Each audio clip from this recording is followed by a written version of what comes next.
Just in case this blows up, stop what you're doing right now and subscribe to my main channel. Link is in the description. Anyway, on to the topic, the cut content from Crash Twinsanity. If you didn't know, Crash Twinsanity is my favorite game of all time. It's just a really solid platformer and is 10 times more creative than the other Crash games, and most of you guys didn't even play it. Crash Twinsanity is an ambitious game, almost too ambitious, like to the point where they had to leave a lot of content on the cutting room floor.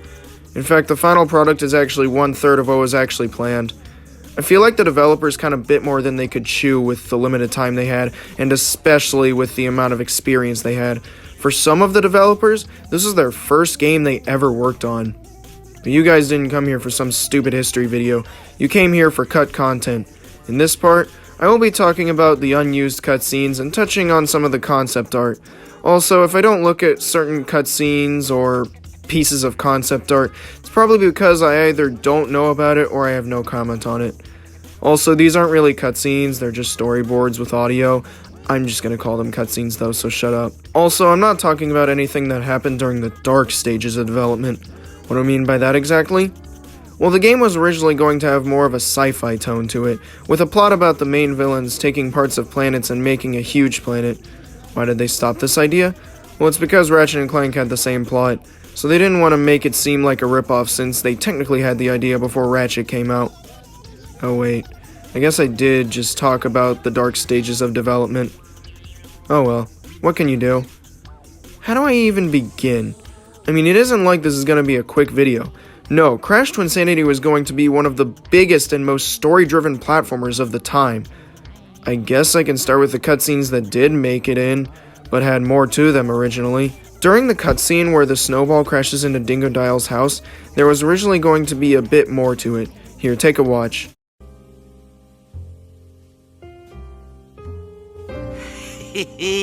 How about another cocktail? Snowball!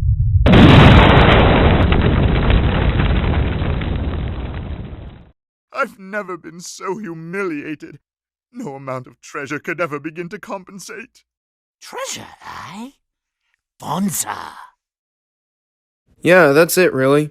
Most of the other cutscenes that made it in just boil down to that, extra stuff.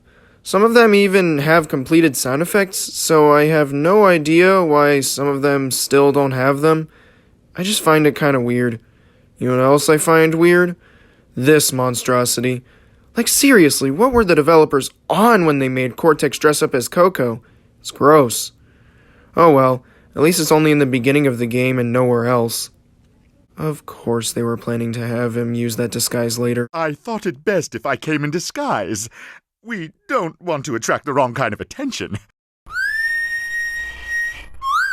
Now that's my kind of woman.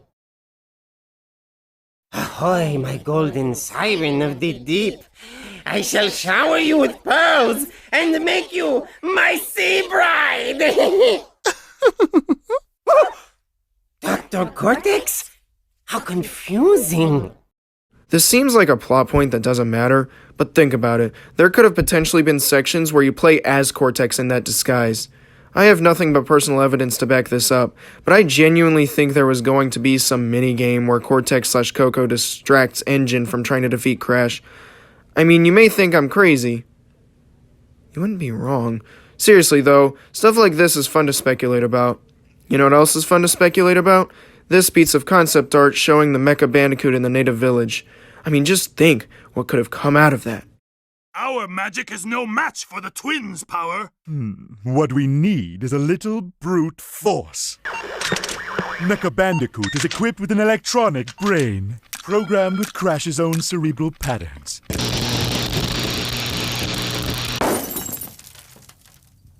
Are you sure that was wise? Let's bring him home. Engage autopilot! What's the worst that can happen?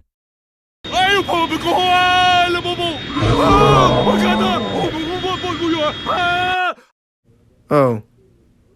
Well, it seems like it would just be a plot point. What a shame. Think about how fun it would be to play as Mecha Bandicoot just wrecking a bunch of structures. Such a missed opportunity, especially since even the cutscene was cut from the game. Speaking of missed opportunities, there was originally going to be a nice Cortex since there's an evil Crash.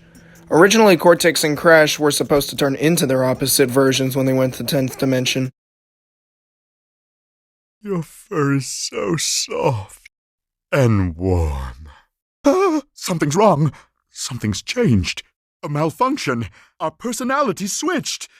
If you're evil, I must be... a pain in my chest. I feel...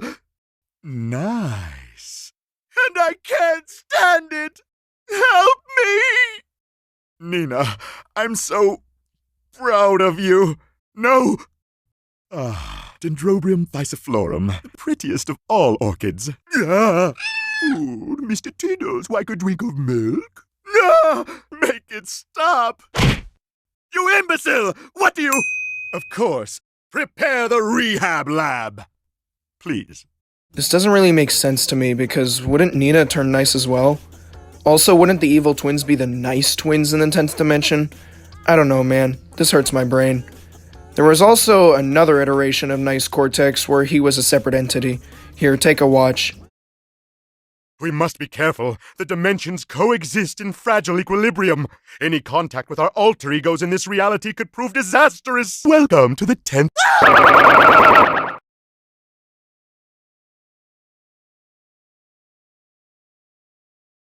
Forget I said anything. This one makes much more sense to me. I mean, why didn't they keep this cutscene instead of having this awkward part in? Your fur is so soft and warm.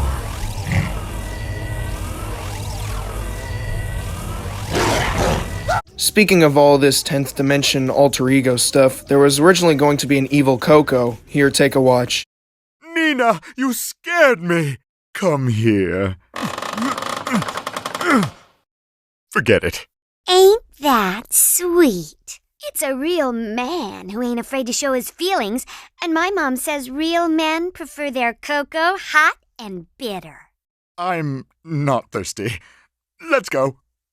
If they ever remake this game, can we agree to never have this monstrosity make it into the game? I don't know, man. Evil Coco kinda weirds me out. Speaking of Coco, this piece of concept art showing her riding some kind of ostrich. I feel like they at one point were planning to have you play as her in a classic Crash-styled riding level. I mean, why else would they draw her riding a literal ostrich? Speaking of things you can ride, this piece of concept art showing a hoverboard. This is one of the more famous pieces of cut content in the game due to one big reason. You can still access it through glitchy means. There's no model for it, so it just looks like Crash is demonically floating around the world. As useless as this seems, it's actually used to skip the Cortex boss fight in all levels speedruns. There's also this piece of concept art showing Cortex, Engine, and Embryo when they were students at the Academy of Evil. It would have been so cool to have cutscenes or even levels showing Cortex being a student. Yeah, we did get that one cutscene showing how Cortex caused the evil twins to become evil, but that was more for the twins' development and not Cortex's. I would have loved to see more development put into Cortex's past, especially because I find the Academy of Evil the most interesting location in this game. Speaking of interesting things, this piece of concept art showing a chase section involving the mutated Embryo from his and Entropy's boss fight. It would have made the boss fight so much more interesting if they ended up putting that in the game. Speaking of villain characters, all those characters in the Cortex boss intro were all supposed to be boss fights. A remnant of this idea, other than that cutscene, is this piece of concept art showing some of the villains playing cards. Can I just say I really like the art style in the hand-drawn art? It really complements the cartoony nature of this game. There is also this unused cutscene that I believe was supposed to take place in the beginning of the game. Here, take a watch. Hello. I'm Lex Lang. I play the evil genius Dr. Cortex in the Crash Bandicoot video game franchise. Come with me now as we replay levels from the latest thrilling installment, Crash Bandicoot Twinsanity. Look out for the hidden gems. They'll earn you exclusive bonus material. I feel like they didn't use this one because this type of cutscene would feel out of place in the beginning of a game. In fact, I put it at the end of the video because this feels like a bonus cutscene for the end of the game. Crash Twinsanity is a great game. It just needed more time in the oven. However, despite being rushed, I feel like it turned out way better than a lot of other rushed games like, say, Sonic 06. Oh hey look, it's yet another reviewer making fun of Sonic 06 by calling it glitchy. Wow guys, this isn't a lazy joke or anything. This is a joke nobody has ever made. I mean, if I'm being honest, this video isn't an original concept either. There are countless other videos breaking down the cut content that are way better than this series. I mean, I'm literally not even going through all the cut content. There's still a lot I'm leaving out. In the next part, I'll be talking about some of the cut levels and touching on some of the cut music and enemies. So stay tuned for that. Honestly, researching the cut content for this game is pretty interesting. You can find plenty of interesting things that will make you say, what a shame this wasn't put in the game. I just made it easy for you by putting it in video form. And so did plenty of other people that are better at making videos than I am. Here, I'll link a good video down in the description for you to watch. My god, I really need to shut up before I go so off topic that I start talking about Crash 1's codename, Sonic's ass.